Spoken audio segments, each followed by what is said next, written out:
অনেক দিন বাদে একটা বিয়েবাড়ি পেয়েছি আর সাজাগোজার সুযোগও পেয়েছি, তাই যাব না দেখছি সময় নেই এইসব কিচ্ছু বলিনি। চটপট রেডি হয়ে বেরিয়ে পড়েছি আর করে নিয়েছিলাম একটা উবের বুক। বাড়ির সামনাসামনিই ছিল, বাট বৃষ্টি হচ্ছিল খুব।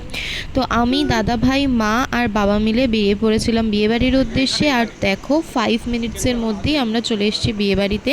এসে দেখি বরযাত্রী বা বর কেউই এখনও এসে পৌঁছায়নি। অ্যাকচুয়ালি ডিস্টেন্সটা অনেকটাই ছিল, ওরা যেহেতু ঘাটাল থেকে আসবে তাই ওদের সময় লাগছিল। অ্যাকচুয়ালি আমরা বর পক্ষেরই ছিলাম, বাট আমরা যেহেতু কলকাতা থেকে অ্যাটেন্ড করছিলাম তো আমরা আগে পৌঁছে গেছিলাম। আর শুধু পৌঁছায়ও নি, একদম পেট পুরে খেতেও শুরু করে দিয়েছিলাম। স্টার্টার খেয়ে মনকে শান্ত করার পর চলে এসেছি বউয়ের কাছে। বউ এখানে খুব সুন্দরভাবে সেজেছিল। ওনার মুটুকে কোনো একটা প্রবলেম হচ্ছিল, তাই জন্য সবাই মিলে মুটুকটাকেই সেট করার চেষ্টা করছিল।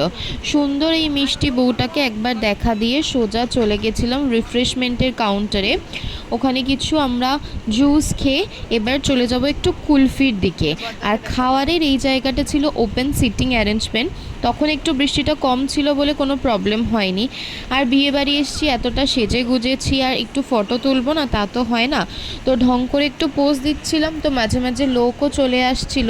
তো সবটা মানিয়ে গুছিয়ে মাকে বলছিলাম ক্যামেরাটা অন করেছো তো, ক্যামেরাটা অন করেছিল তো। এই সালোয়ার স্যুটটা আমার ভীষণ পছন্দের। এটা একটা সিল্কের সালোয়ার স্যুট। এটা আগের বছর পুজোতে নিয়েছিলাম আমি এখন বিয়েবাড়ি হলে এরকম সালোয়ার স্যুট পরে যেতেই পছন্দ করি। আর এইদিকে দেখো যাদের সাথে গল্প করছি এরা হলো আমার পিসিমণি। সবাই এক একটা বিউটি ডিভা। সকল পিসিমণিকে খুব সুন্দর দেখতে, আর ওদের সাথে যেহেতু এতদিন বাদে দেখা হয়েছিল আমরা সবাই গল্পে মত্ত হয়ে গেছিলাম। আর তারপর খাওয়ার আগে আমরা নিয়ে নিচ্ছিলাম কুলফি। আমরা ভাবলাম বর আসার পরই একটু খাবার দাবার খাবো, মানে ডিনারটা করব, তাই জন্য আর কি অপেক্ষা করছিলাম। করতে করতে এর মধ্যেই বর চলে আসে। রাত অনেকটাই হয়েছিল, যেহেতু রাতের লগ্ন ছিল একদম মাঝরাতে। তো বর ঢুকে 10টা, তাতেও খুব একটা অসুবিধা হয়নি। বরের এন্ট্রিটা এনারা খুব সুন্দরভাবেই অ্যারেঞ্জ করেছিল। বর সুন্দরভাবে ঢুকলো, আমরা খাওয়া দাওয়া করে বাড়ি চলে এলাম।